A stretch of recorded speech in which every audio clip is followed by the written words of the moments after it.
In this video, I'm going to show you how to derive the formula for the sum of a geometric series. But first, what is a geometric series? Well, this is the sum of a sequence of terms in which the ratio between two consecutive terms is constant.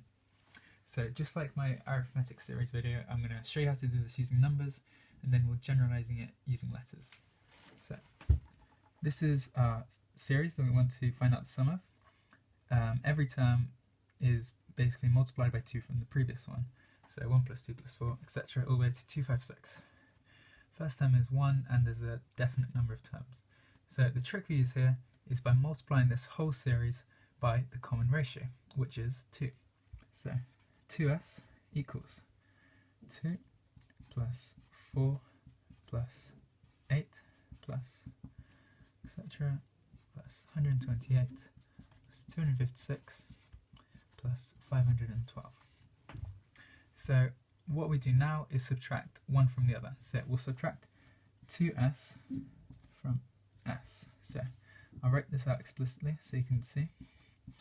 2 plus 4 plus 8, etc.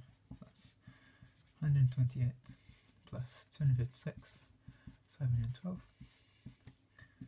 minus 1 plus 2 plus 4 plus etc. plus 64, 128 and 256. Right, so what you may have noticed is both these series share a lot of terms. So if we subtract one from the other, a lot of them are going to cancel out. So let's see what happens. So the 2's cancel out, 4's cancel out, 128's cancel out, 256 cancel out, and I can tell you that every term in the middle will also cancel out. So what are we left with? Well, we're left with the last term of this series and the first term of this series. So it's quite handy because almost every other term cancels out. So 2s minus s equals s, and we're left with 512 minus 1. So the sum of this series is 511. So now let's generalize this using letters. So if we let a be the first term,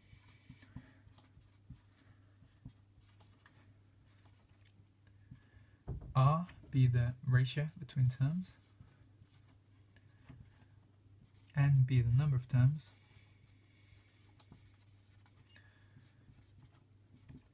and now we can start. So what's our general geometric series going to look like? So we use the same notation as before. S of n, so the series with n number of terms, equals first term is a, and then second term will be a times r. Third term, a times r again, so this becomes ar squared, etc. ar n minus 2 plus ar n minus 1. ar n minus 1 is the last term. Got n minus 1 here because we introduced the r in the second term.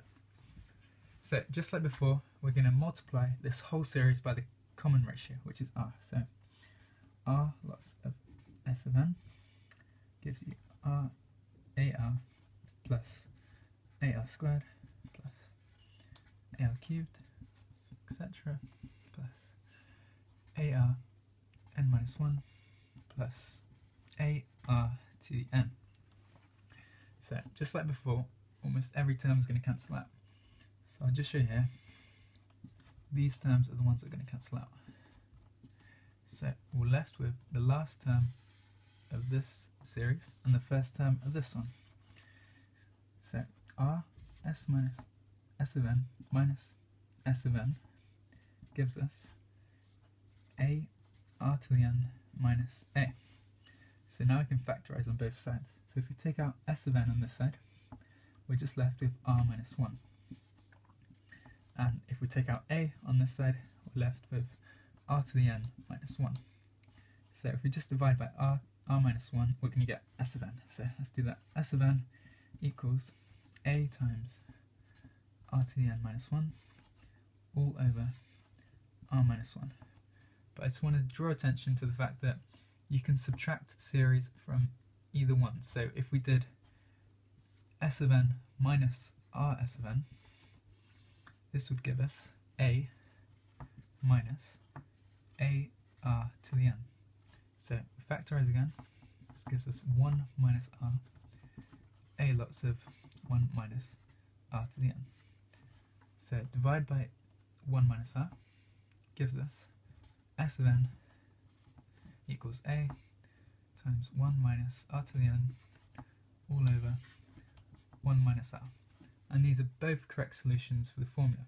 Generally use this if r is greater than 1, and we use this one if r is less than 1, because it gives us positive denominators.